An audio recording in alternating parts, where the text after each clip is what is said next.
Bienvenidos a un programa más de Háblame Derecho, programa de la Barra Mexicana, Colegio de Abogados. El día de hoy hemos escogido un tema sumamente interesante y nuestros invitados son de lujo, los voy a presentar en un momento. Vamos a platicar sobre maternidad subrogada. Es un tema que creo que hemos escuchado muchos de nosotros, algunos hemos leído algunos artículos, hemos comentado, pero en realidad no lo conocemos a profundidad.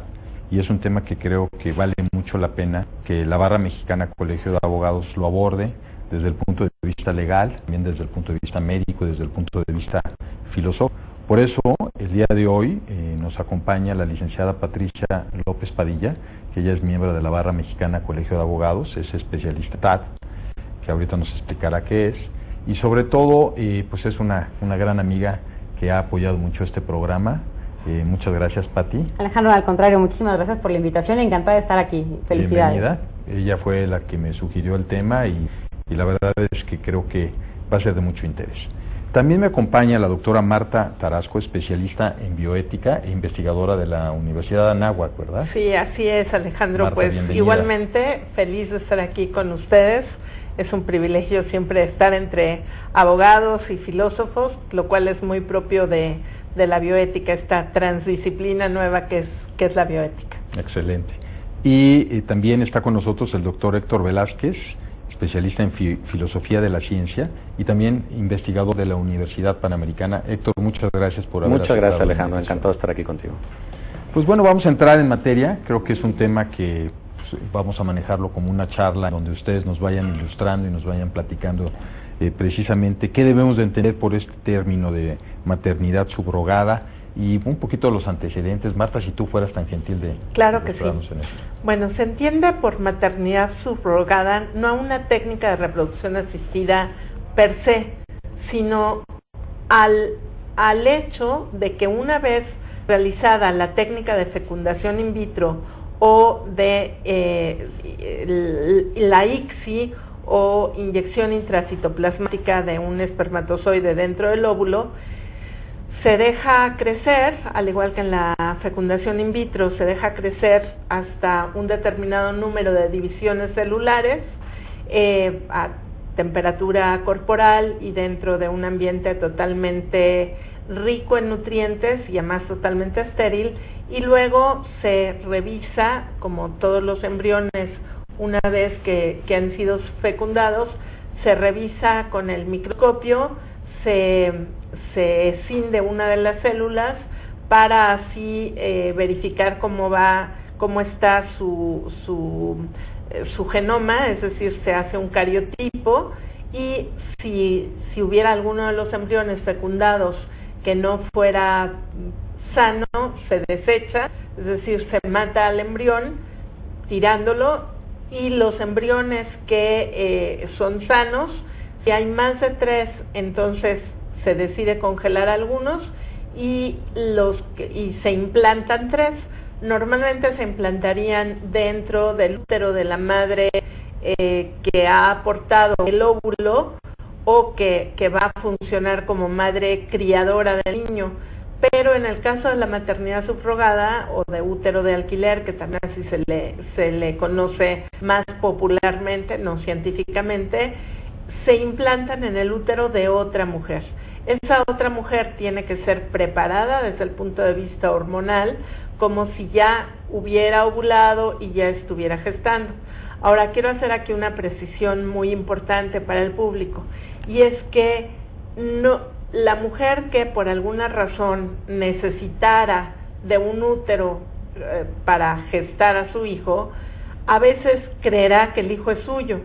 Y sin embargo, lo mismo que resulta de cualquiera de las técnicas de reproducción asistida, puede ser que el óvulo no sea de ella misma, porque los propios óvulos de ella no sean viables para lo que es la fecundación. Y puede ser que el óvulo sea tomado de una tercera mujer o de la propia mujer que va a llevar a cabo la gestación, en cuyo caso sería hijo de la mujer que lo va a gestar y del padre, probablemente la pareja de esa mujer. Entonces, en realidad cabe lo mismo que en cualquier otra de las técnicas de reproducción asistida, es decir, una serie de combinación de gametos que pueden ser de los padres que van a crear al niño, de aquellos que solicitaron la gestación subrogada, pero puede ser de otras personas. Si además quien va a recibir al hijo no es una mujer, sino un varón, pues puede ser que obviamente el óvulo no va a provenir de la mujer que va a criar al niño, ¿no? Entonces es como una complicación extra a las muchísimas complicaciones desde el punto de vista biológico que existen en las técnicas de reproducción asistida. Muy claro, y sobre todo me imagino que es un tema cada vez más utilizado, porque hay mucha gente, por lo menos es un problema real, que hay muchas parejas que están teniendo que enfrentarse a la realidad de que no pueden ser padres biológicos. Sí. Porque alguno de la pareja, alguno de los integrantes de la pareja, o incluso los dos, por alguna cuestión biológica, no han podido fecundar y no han podido generar la gestación.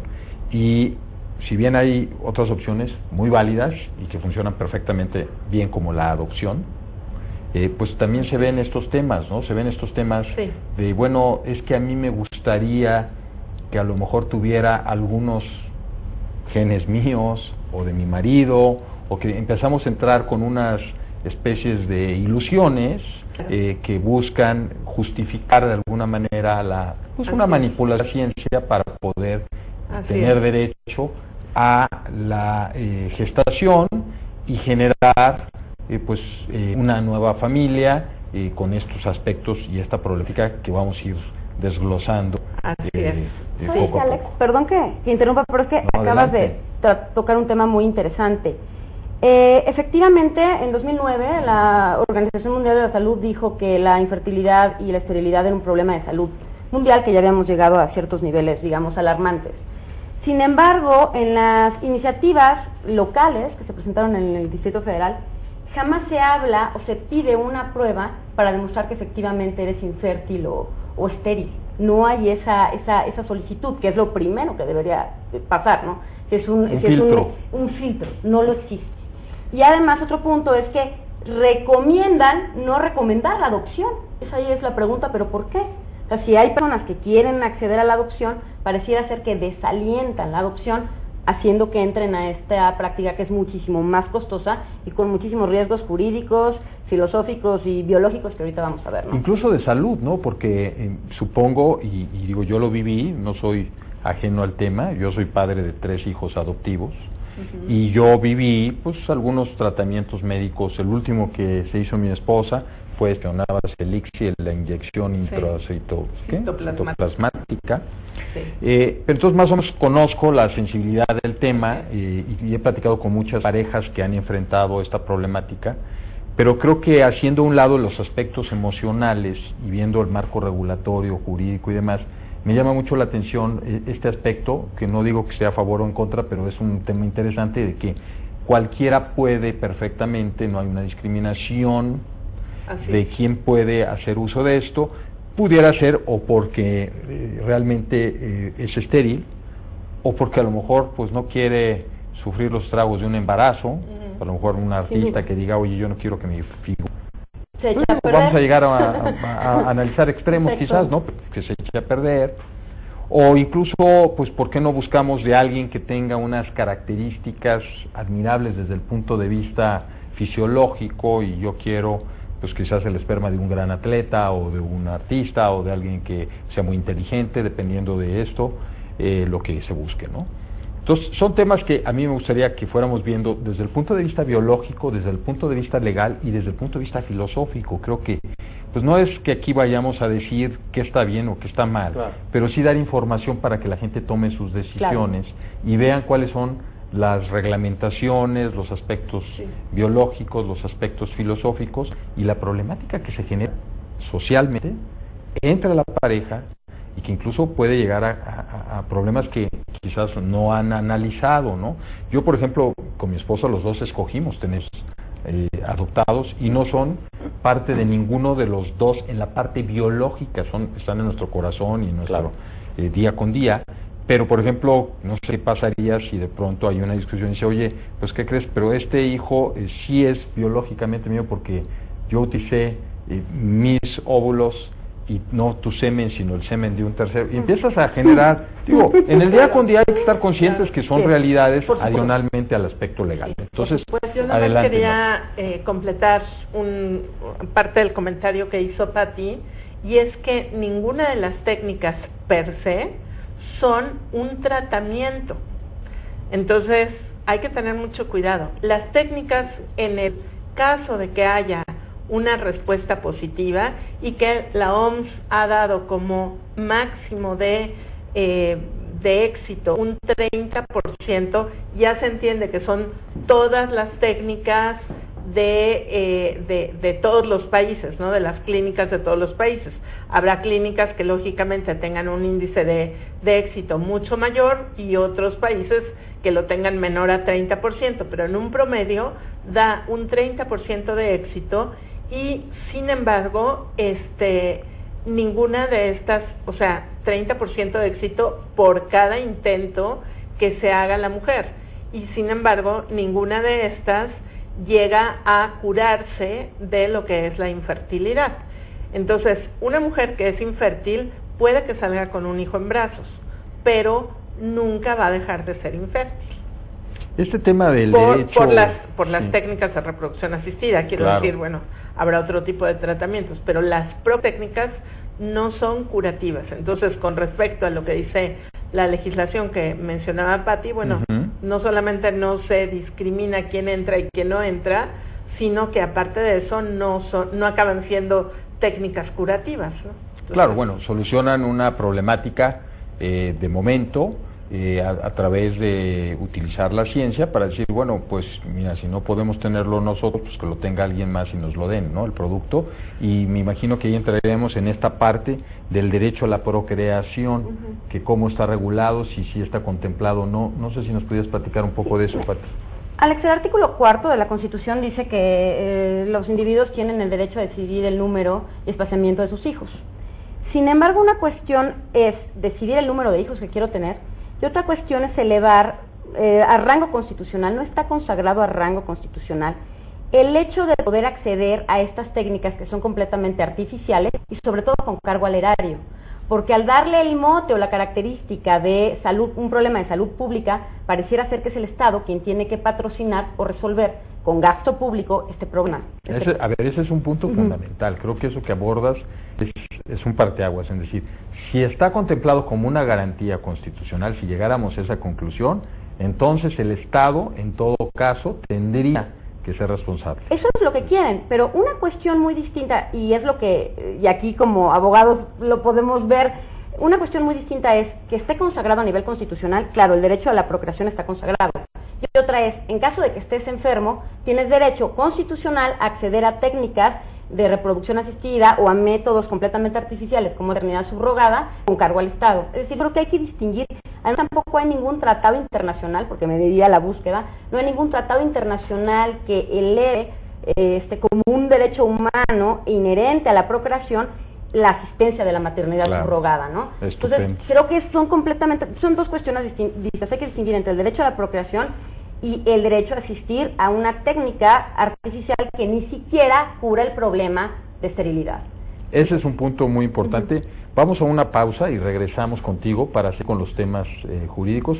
Amigos, estamos en Háblame Derecho, programa de la Barra Mexicana Colegio de Abogados, y estamos hablando de maternidad subrogada.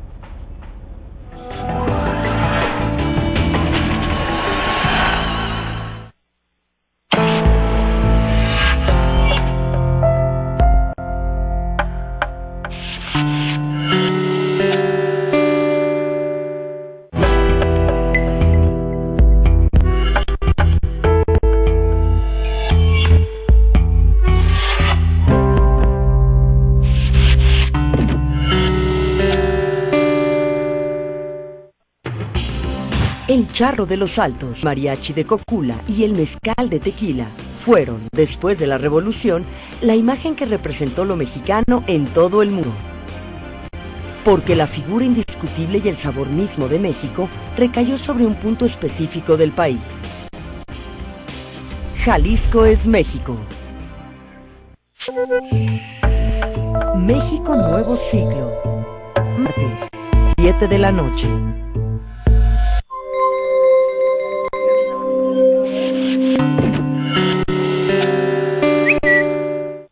Bienvenidos a Pino Suárez 2, domicilio del diálogo, desde esta galería de presidentes de la Suprema Corte de Justicia de la Nación, Diego García Sayán.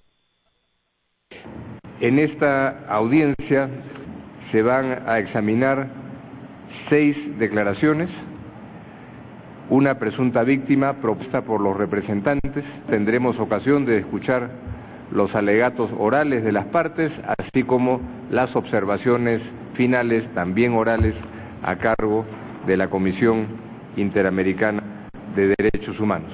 Se abre formalmente esta audiencia pública en el caso Tide Méndez y otro, República Dominicana.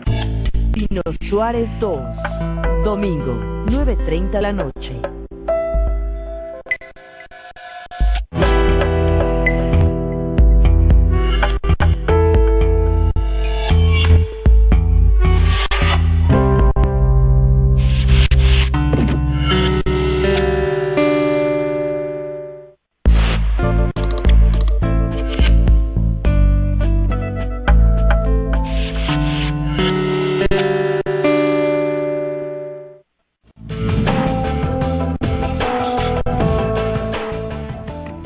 Estamos de regreso en Háblame Derecho, hablando de maternidad subrogada, y Patricia López Padilla nos estaba empezando a platicar el tema del rango constitucional, de los tratados internacionales, y de ahí ir viendo exactamente de qué se trata.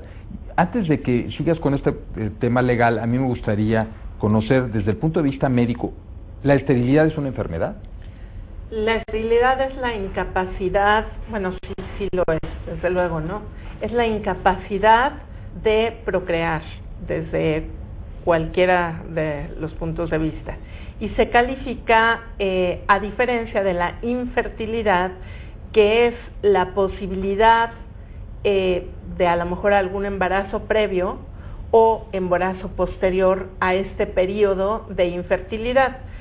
Hay múltiples clasificaciones, pero lo habitual es que pensemos que si han pasado 2 años sin el uso de ninguno de los métodos para impedir o para no buscar quedar embarazado, es decir, que se han tenido relaciones libres, continuas, etcétera, y no ha habido ninguna gestación, entonces no se habla de infertilidad.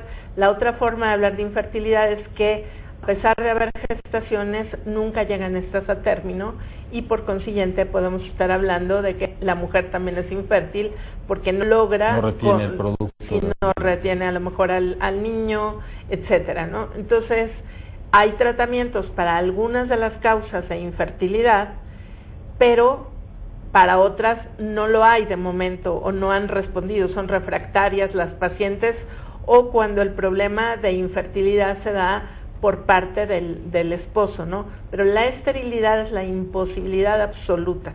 Por ejemplo, en el caso de una mujer, el tener una histerectomía o ya no tener útero, por ejemplo, ¿no? Que sería una de las causas médicas, entrecomilladamente, de tener que utilizar un útero subrogado.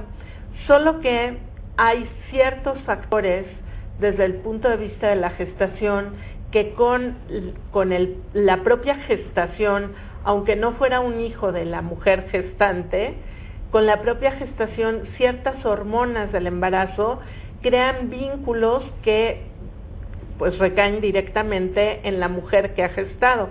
Esto, y perdonen, no quiero ser ni impertinente ni bajarnos a la escala animal sin motivos, ¿no? Pero lo podemos ver en cualquier mamífero.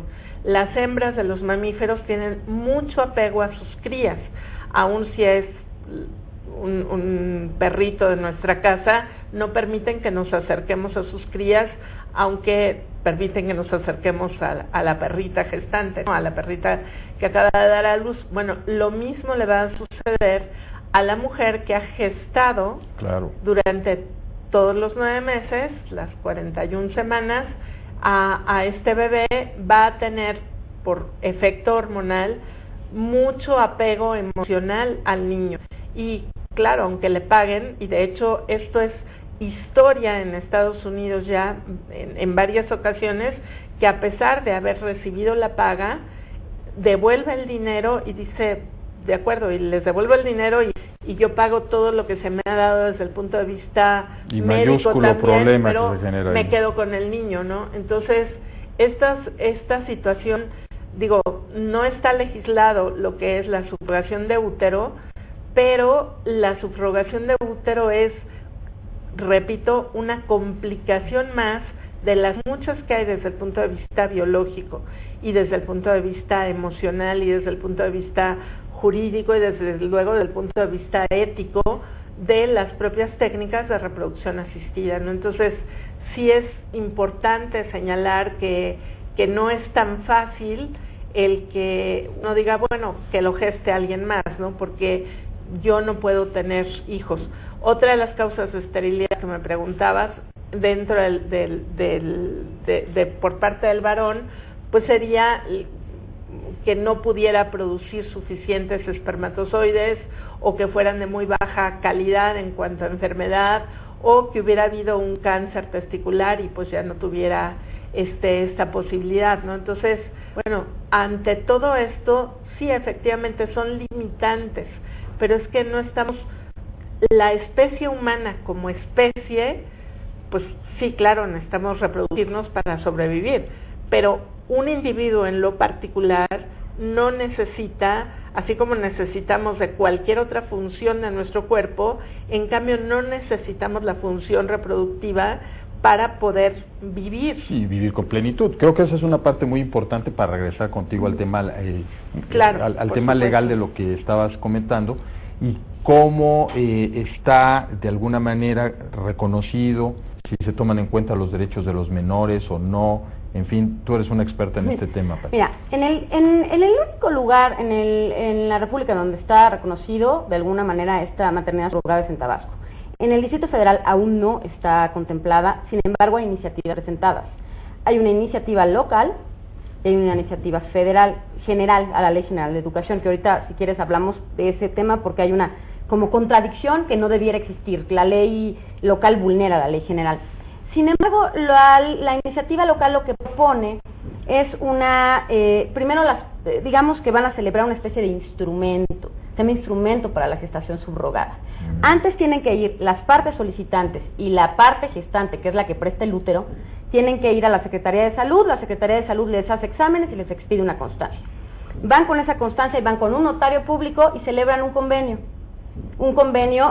por virtud del cual está la parte gestante, la mujer gestante, de acuerdo en la transferencia de embriones, está de acuerdo en llevar a término el parto y entregar al menor resultado de todo el procedimiento, ¿no? Entonces, en principio, pues hay un acuerdo de voluntades. Sin embargo, hay cierta problemática. La primera problemática es que no hay ningún tipo de registro o de control de este tipo de instrumentos. Otra problemática que hay es que pues también están los problemas de la afiliación. Hay muchísimos problemas en relación a la afiliación que no están bien acotados. Puede haber, en un caso de maternidad subrogada, puede haber 2 padres y hasta 3 madres. Bueno. ¿Quiénes son los padres? Aquel que solicita el procedimiento o aquel que dona el material genético. Las madres son la que solicita el procedimiento, la que aporta el útero y en su caso la que también aporta el material genético. Pueden llegar a ser hasta 3 madres. Otro problema que también enfrentamos están planteando en México que la maternidad subrogada sea, digamos, gratuita, no onerosa, sino gratuita. Sin embargo, todos los países subdesarrollados en los que se lleva a cabo, India, Kazajstán, son subdesarrollados, todos es lucrativa. Y de alguna manera quienes forman parte o son mujeres gestantes, lo utilizan como modus vivendi. Sí. O sea, en México se está diciendo que sea una cuestión de índole gratuito, pero lo cierto es que las prácticas clandestinas que se han llevado a cabo en el Distrito Federal, todas son onerosas y onerosísimas. Es para gente que puede pagar muchísimo y se presta extorsiones, que también, si quieres, eso más adelante lo podemos ver. Otra problemática también de índole jurídica es que no solamente los lazos de filiación, sino, por ejemplo, ante la violación o la falta de consentimiento, no puede aplicar la misma teoría de las nulidades. ¿Qué pasa si ya están implantados los embriones, no? Y finalmente una problemática también jurídica es que tú me preguntas, ¿están contemplados o tutelados los derechos del menor? Dice la ley que se va a proteger siempre el interés superior del menor. Sin embargo, no hay una protección en caso de que el niño venga con malformaciones congénitas. De hecho, ha habido casos en el DF en donde saben los solicitantes, los que compran, pues, que viene mal el niño y lo abandonan. Ya no lo quieren. Otro tema también es que, ¿qué pasa con el niño si los padres solicitantes o las partes solicitantes se mueren durante el embarazo o lo dejan? Realmente tampoco hay un lazo de filiación con la gestante porque la ley lo impide. La iniciativa local lo impide y además, pues, económicamente, ¿qué va a hacer o sea, no hay un seguro, no hay algo económico que tutele esta cuestión, ¿no? Y el aborto, pues, está abierto aquí en el DF. Esa es una cuestión. Si de alguna manera, oye, ya no nos funcionó, pues está la puerta al aborto. Acabas de tocar un tema que me parece importantísimo. Efectivamente, el aborto aquí está abierto y este es un método completamente voluntario, debería impedirse. Es voluntario, si tú accedes, no tiene por qué haber interrupción del embarazo. Sin embargo, no hay ninguna norma que impida que la gestante o los solicitantes coaccionen a la gestante para interrumpir el embarazo, lo pueden llegar a hacer. Entonces, realmente, la protección del menor yo creo que está a nivel conceptual, pero no está realmente aterrizado en la legislación que se está proponiendo. Incluso los propios contratantes, por llamarlos de alguna manera, pues también están en una inseguridad terrible, porque a diferencia de la adopción, en donde pues la regulación es muy clara, y en donde es una salida perfectamente, si te vas por la adopción plena, por ejemplo, en donde se cancela el acta de nacimiento del menor y se expide una nueva, y hay una relación de mismos derechos que cualquier hijo biológico con los padres y con todos los demás familiares, ¿no? Entonces creo que sí es un tema que luego la ignorancia también genera que la gente pues tenga un poco de miedo o desconfianza de utilizar esta figura, que creo que está probadísima. La iniciativa local está proponiendo que sean padres quienes soliciten, quienes contraten, como bien dices, quien pague, sean o no dueños del material genético, haya concubinato no de por medio, haya matrimonio no de por medio, cualquiera el que pague, ese va a ser el padre o la madre. La gestante no tiene nada que ver y el dueño del material genético no. Y la iniciativa federal, a la Ley General de Salud, sí requiere pruebas de infertilidad, requiere que haya matrimonio o concubinato y que aporten el material genético. Entonces, como de alguna manera está restringiendo las obligaciones de la ley general, hay una contradicción y tendría que aplicarse la ley general. Eso también está con independencia de los amparos y juicios que en su caso se vayan a promover. Doctora, y que después voy a querer escuchar la parte filosófica. Yo quiero agregar algo también a esto, ¿no? Si bien durante la reproducción asistida hay una selección de embriones a través de lo que es el análisis de sus cromosomas, del cariotipo, como ya decía, hay otro tipo de malformaciones que pueden darse en cualquier gestación, que son debidas a la propia gestación, debidas a cuestiones totalmente ajenas a lo que tiene que ver con el material genético de la criatura. Entonces, bueno, esto también es un riesgo porque es diferente cuando a la madre biológica le nace un bebé mal que si quien lo ha gestado nace mal, ¿no? Entonces, repito, es una nueva complicación a todo esto. Por otro lado, respecto a que se vele por el bien del niño, es una falacia, porque las propias técnicas de reproducción asistida, y hoy en día está más que probado esto, van a presuponer una agresión a la salud biológica del niño, ¿no? Tanto es así que cuando ya se está gestando aún en la propia madre biológica, pues se permite la extracción, es decir, aborto, del bebé justo por eso, ¿no? Porque hay mucha patología. Al principio cuando las técnicas apenas estaban desarrollándose, no se solía publicitar esto, ¿no? Porque, pues lógico, iba en contra de las propias técnicas, pero hoy en día ya se hace y hay muchísima evidencia científica de el índice tan grande que hay de una agresión al bebé, máxime si se va a tratar de primero descongelarlo y luego implantarlo. Entonces, bueno, se incrementan en una medida muchísimo mayor. Claro.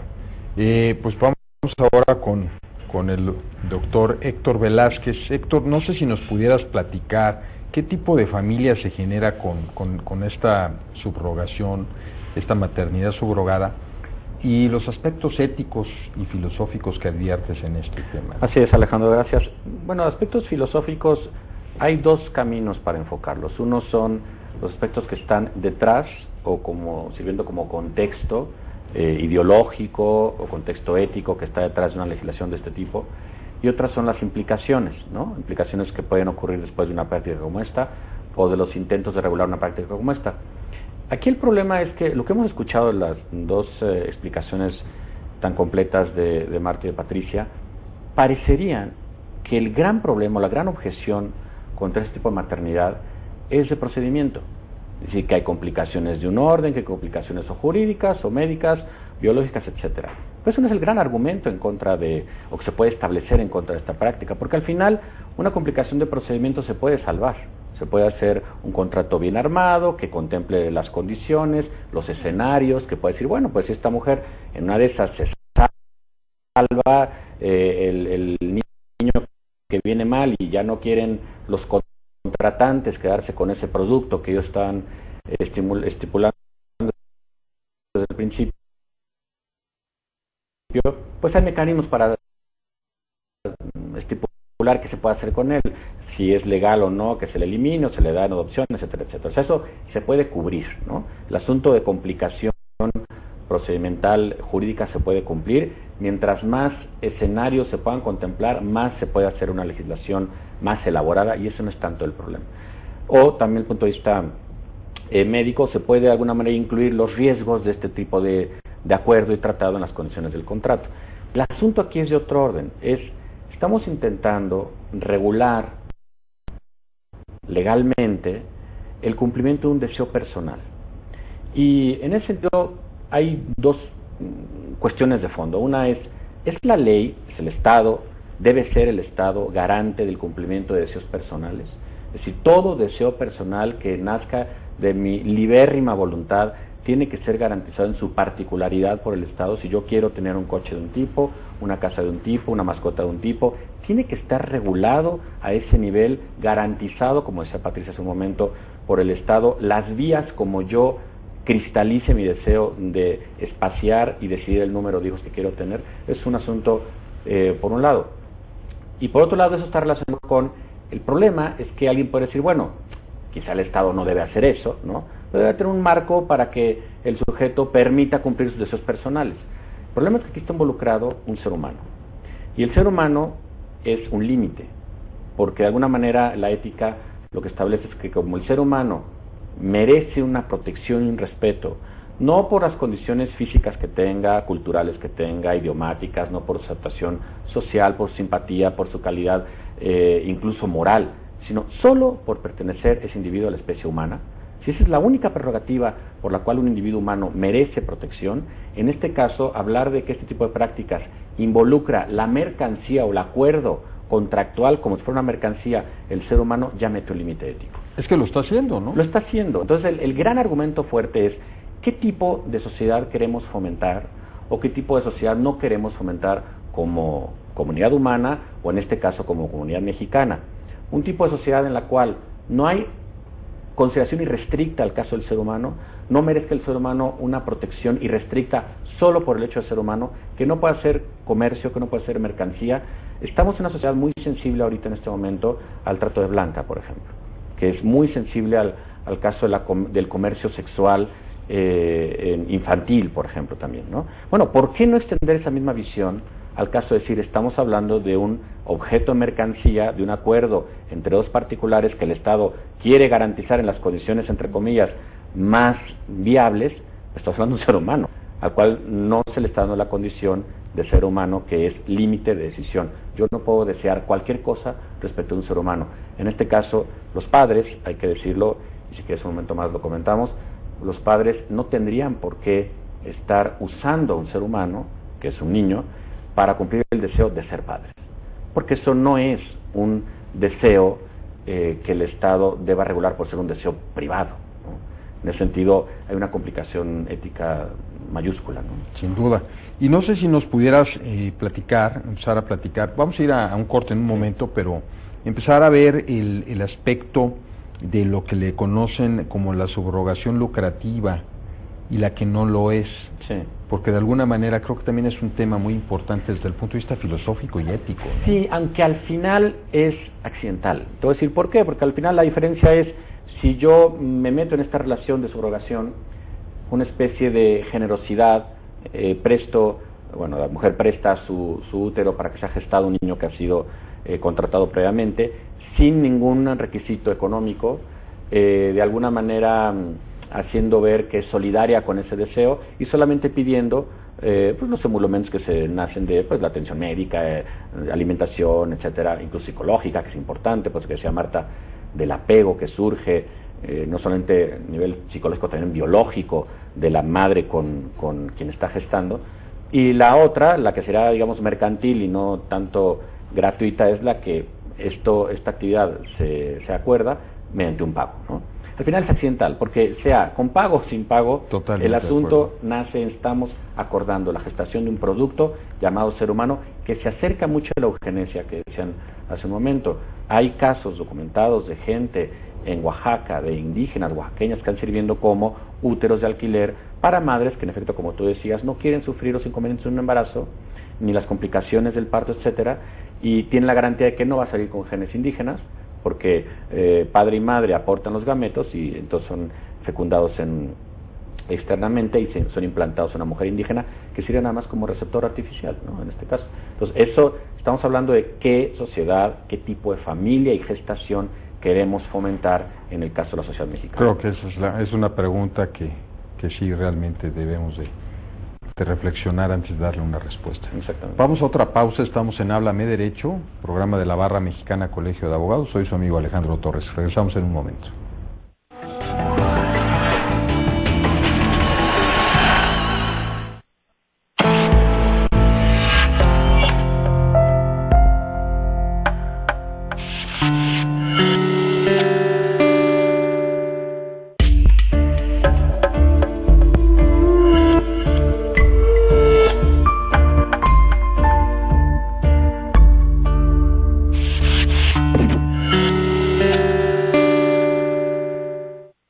Historias de amor que marcaron una época. Parejas unidas en amor, en interés y algunas veces en escándalo.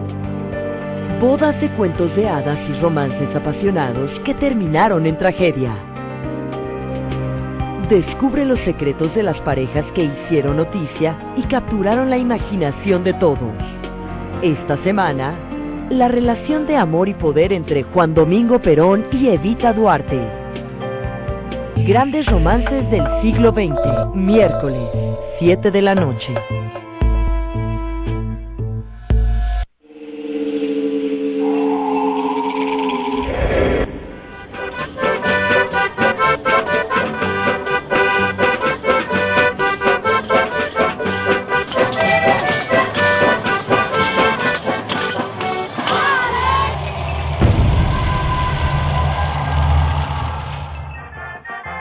Una constitución lijarga gomena, tense yo pueblo goiñar gome, para que era bocomer añarga gome, nos goiñar comer ambari, tense yo elemento que forma gome, in tradición gome, para que era nu gome.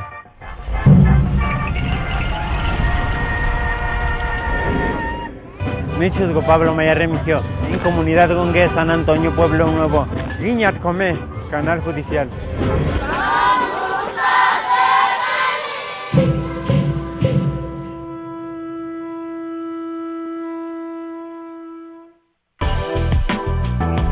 Creer en una curación produce mejoras en la salud.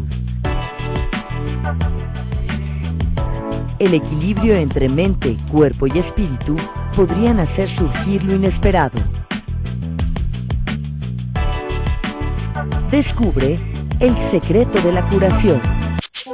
El milagro humano, miércoles, 7:30 de la noche.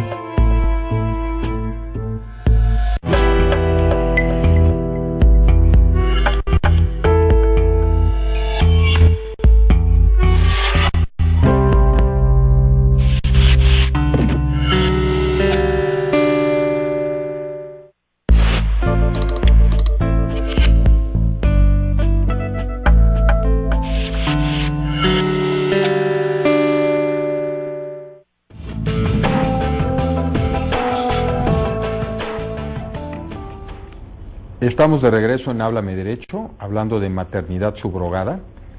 Patricia López Padilla, Pati, ¿nos podrías decir, tú crees que este es un contrato válido? ¿Es un contrato que de alguna manera tiene algún vicio? El aspecto legal, ¿cómo lo podríamos enfocar? Y va muy de la mano con lo que Héctor hace rato mencionaba en el segmento anterior. Creo que hay muchos elementos para poder sostener que no se trata de un contrato válido. En primera, hay una cosificación de la mujer.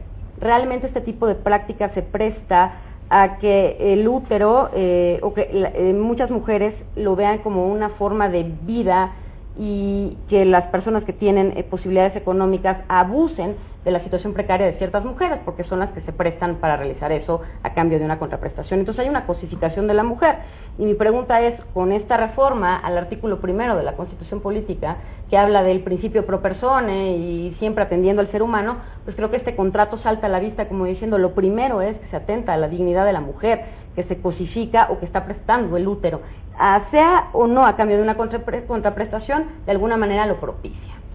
Luego, leyendo el Código Civil, nos damos cuenta que los contratos, el objeto de los contratos, tienen que existir en la naturaleza, tienen que ser determinados o determinables, y tienen que ser materia de comercio. Y yo te preguntaría, Alex, ¿los embriones son materia de comercio? ¿El útero femenino es materia de comercio? ¿Puede ser parte de una transacción? Ya sea, aunque sea gratuita, puede ser, materia de un convenio disponible a través de un contrato privado. A mí me preocupa mucho esa parte. Y también el propio Código Civil del Distrito Federal dicen que los lazos de filiación no pueden ser materia de convenio ni de transacción. Y en el caso de la maternidad subrogada, lo que hace es el legislador, o sea, en esta iniciativa local, es atribuir filiación a personas a través de un convenio. Se lo da a quien paga, no a quien aporta el material genético, no a quien presta el útero.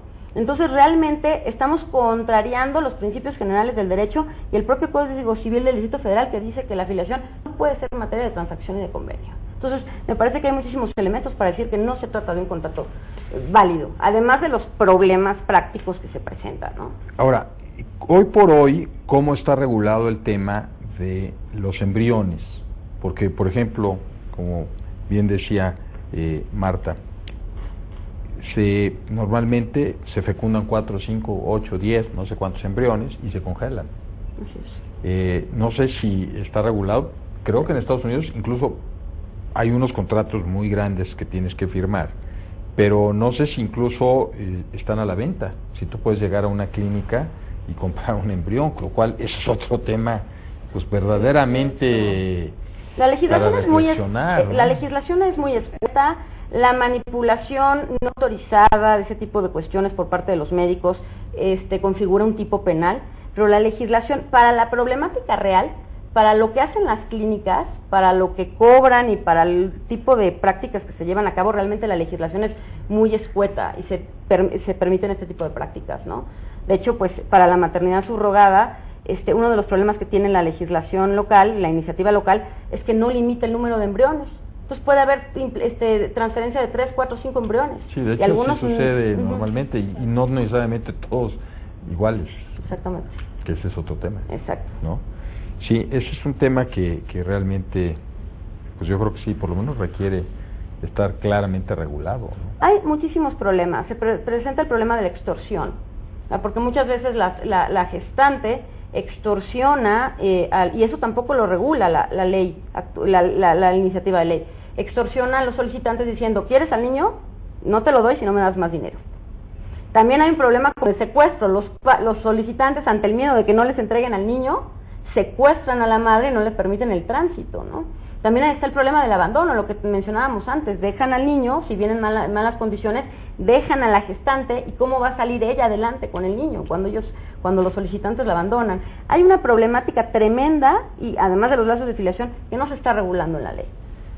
Yo quería apuntar, Alejandro, un dato, un asunto relacionado con lo que decía Patricia, de que el Estado esté determinando quién realmente tiene el derecho de filiación, ¿no? Eso es muy riesgoso porque hemos visto en el siglo XX muchos intentos de que el Estado no solamente regule el tipo de vida que deben tener sus ciudadanos desde un escritorio, sino también el tipo de ciencia que se elabore, con qué intereses de Estado.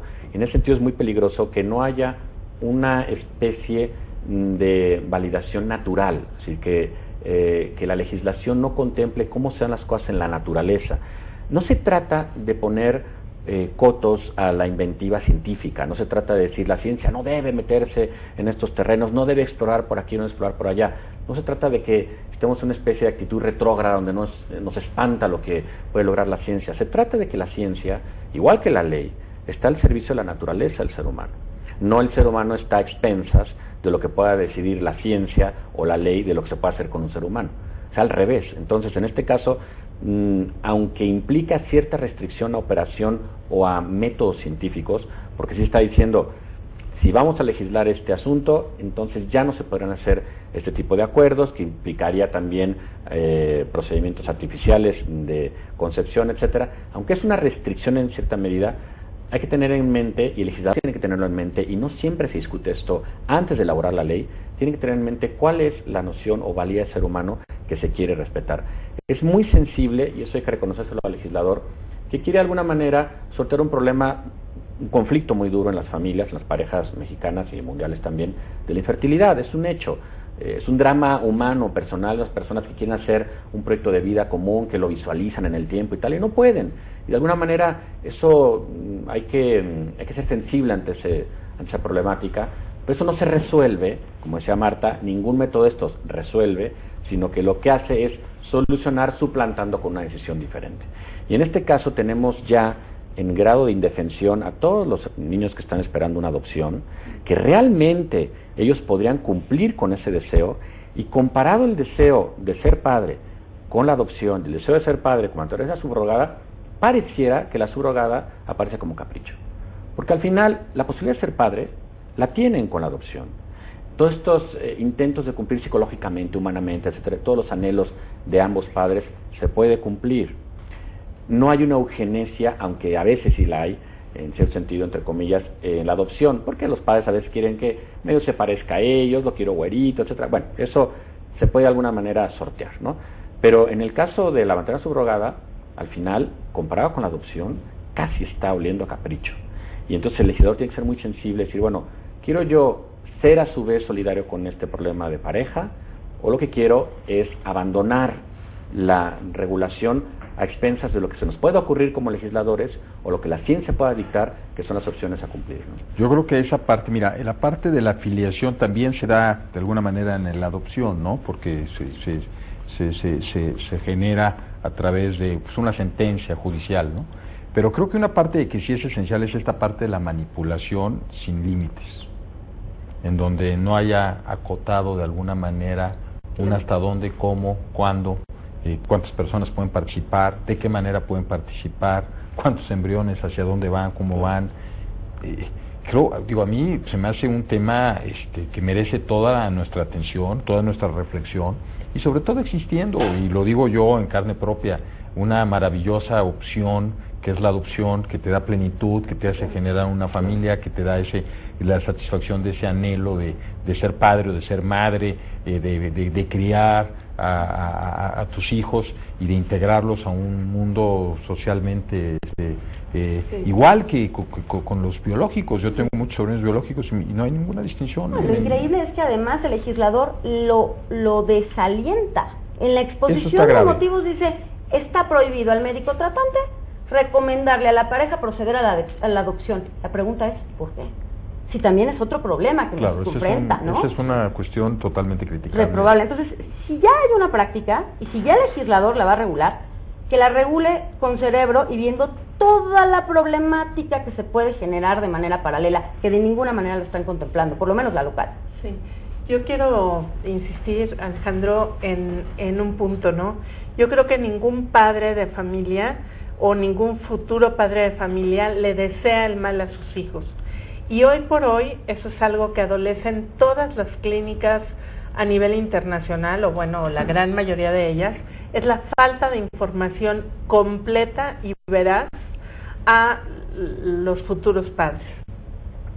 el callar la posibilidad de que por efecto de las técnicas exista una patología extra a la que ya puede tener en su carga genética, el saber que se pueden producir más embriones y que, como ha sucedido, por ejemplo, en Europa, en donde ya la legislación dice que solo se implanten 3 y los demás se desechen, porque ya se ha visto, el tener a los embriones congelados cuesta muchísimo dinero. Y bueno, en Europa prácticamente toda la medicina es socializada, ¿no? Entonces, y aquí, bueno, si al final se va a acabar haciendo como un derecho que el Estado tiene que pagar, pues bueno, también va a ser carísimo. Pero no solo eso, se incrementa la problemática física para el niño y el riesgo de morir en el descongelamiento se incrementa también.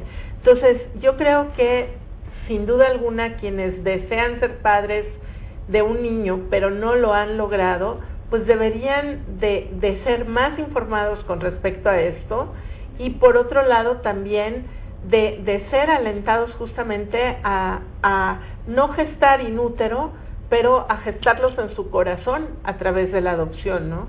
Y que definitivamente, pues bueno, esos niños que aún no han sido adoptados están ahí esperando que alguien les ame y les promueva con todo lo que requiere una familia. Y esto sí es el bien completo, el bien que abarca a toda la sociedad, no solo a aquellos que pueden pagar, abarca tanto a los padres como también a los hijos, a los futuros hijos que están ya huérfanos y que ya están vivos, ¿no? Y no traer al mundo a alguien arriesgándolo tanto, como decía Héctor, por un deseo que simplemente porque se legisla o se mal legisla, se vuelve todo deseo como un derecho, ¿no?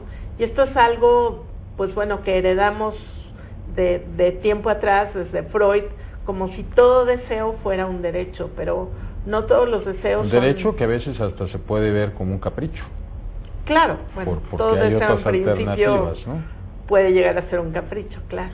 Ahora, hay una situación aquí que me gustaría escuchar de ustedes. ¿Cuál es el futuro de la bioética en lo que se refiere específicamente a la maternidad subrogada? Pues bueno, la bioética que propone buscar la dignidad de la persona por encima de cualquier otro valor, definitivamente está radicalmente en contra, ¿no? Ahora, cuando se parte de ideas de tipo liberalista, pues bueno, es lo que los padres, o bueno, en este caso la mujer, desee, ¿no? O la persona que va a adoptar a los niños desee. Sin embargo, aquí sí, en este otro tipo de fuentes antropológicas de pensamiento, el punto de la propia ineficiencia de la técnica pesa mucho. Nunca debemos de tomar una decisión ética, como ya decía Héctor, por lo que son las consecuencias, ¿no? Por toda esta parte mecánica, sea legal o sea biológica, pero sin duda alguna para quienes están viendo, por ejemplo, para la fundamentación utilitarista, pues bueno, no, también se sale de desear o de apoyar este tipo de técnicas, justamente porque, pues bueno, si no, por razones diferentes que cuando se propone valorar la dignidad de la persona, ¿no? Pero es solo el liberalismo quien apoyaría esto. O sea, en realidad la bioética en términos generales está en contra de la maternidad subrogada. Además, porque hay mucha experiencia ya de quienes la han llevado a cabo, ¿no? La experiencia de todo lo que señalaba Patti. ¿Qué pasa si mueren los contratantes? ¿Qué pasa si el niño es abandonado? ¿Qué pasa si la madre gestante no lo quiere dar por el vínculo afectivo? Que ya ha pasado, todo eso ya ha pasado, no estamos teorizando, ¿no?